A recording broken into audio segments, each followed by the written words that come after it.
Chapter 2. Neville, the part-time barman, flip-flopped across the deserted saloon bar of the Flying Swan, his monogrammed carpet slippers raising small clouds of dust from the faded carpet. Rooting with a will, he sought his newspaper, which lay upon the pub's welcome mat beneath a pile of final demands, gaudy circulars, and rolled posters advertising the forthcoming Festival of Brentford. Shaking it free of these postal impediments, Neville unfolded the local tabloid and perused the front page. More good news. Earthquakes and tidal waves, wars and rumours of wars. Jolly stuff. And on the home front? Well, there was the plague of black fly currently decimating the allotment crops. A rival brewery had just put its beer up a penny a pint, and its competition, ever happy to accept a challenge, were hinting at rises of 2p or more. One particular gem caught the part-time barman's good eye. The local banks, in keeping with the countrywide trend, were investigating the possibility of dispensing with coin of the realm and instigating a single credit card system. That would go down a storm with the locals, thought Neville. Without further ado, he consigned the wicked messenger of bad tidings to the waste paper basket. "I shall cancel this," said the part-time barman to himself. "I shall ask Norman to dispatch me something of a more cheerful nature in the future, possibly the People's Friend or Gardener's Gazette." But on further consideration, even those two periodicals were not exactly devoid of grim tidings nowadays. The People's Friend, not content with simply going up 3p, assailed its readers with a fine line in doom prophecy. And the Gardener's Gazette dedicated most of its pages to large anatomical diagrams of blackfly. Neville shrugged his dressing-gowned shoulders. Seemed like a nice day, though, but the sun rising majestic as ever from behind the flat blocks and tickling the swan's upper panes. Always some hope for the future. Although lately Neville had been feeling more than a little ill at ease. It was as if some great burden was descending upon him, inch by inch and pound by pound, down onto his bony shoulders. He was hard put to explain the feeling, and there was little point in confiding his unease to the regulars, but he was certain that something altogether wrong was happening, and moreover, that it was happening to him personally. Leaving his newspaper to confide its black tidings to the fag-ends in the waste-paper basket, and his mail to gather what dust it wished upon the doormat, Neville, the part-time barman, flip-flopped away up the Swan's 26 stairs to his cornflakes and a cup of the blackest of all black coffees.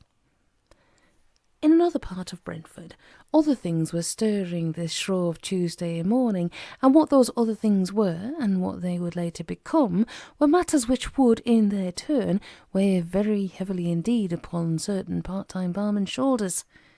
They all truly began upon a certain section of Baron Bombside along the High Street between the Beehive pub and a rarely used side-turning known as Aberdeen Street. And, as fate would have it, it was across this very stretch of land that an Irish gentleman of indeterminate years, wearing a well-patched tweed jacket and a flat cap, was even now striding.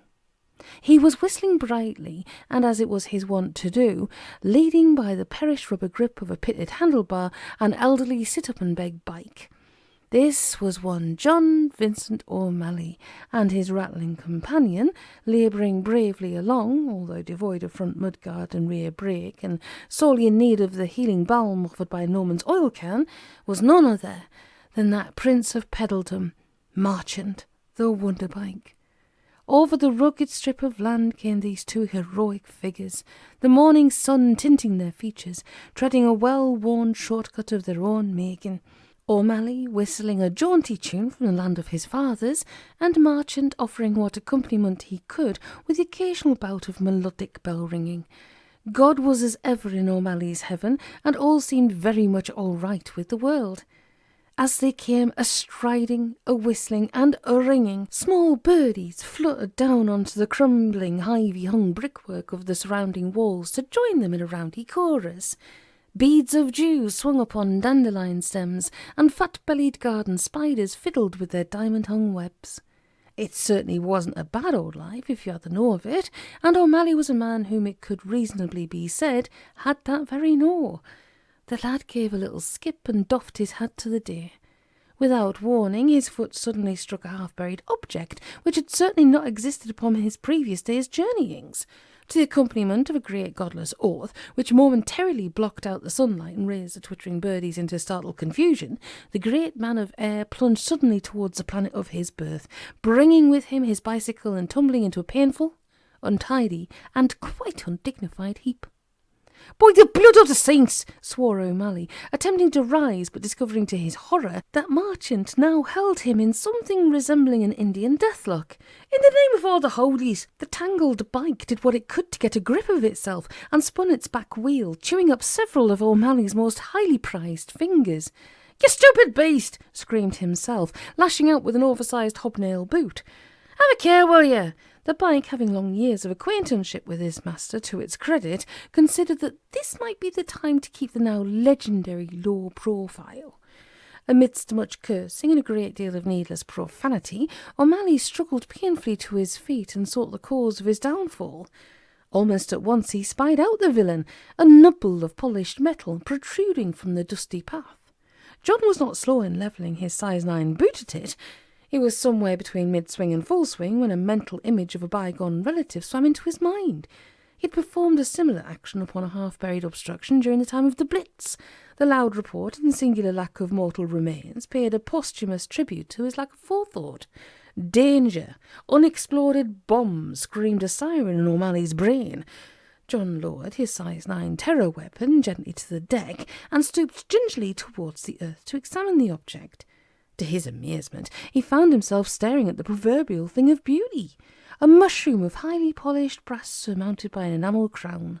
There was that indefinable quality of value about it, and Omally was not slow to notice the fact. His fingers greedily wore away at its earthly surrounding, exposing a slender, fluted column extending downwards. From even this small portion, it was clear that the thing was a rare piece of workmanship. The flutes were cunningly inlaid with mother-of-pearl. Omally climbed to his feet and peered furtively around to assure himself that he was alone with his treasure. That he had struck the mother-lode at last was almost a certainty.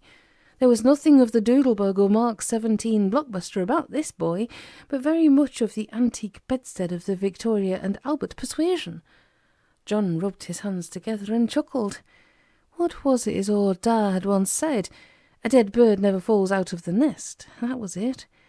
Carefully covering his find with a clump or two of grass, Omally continued upon his way.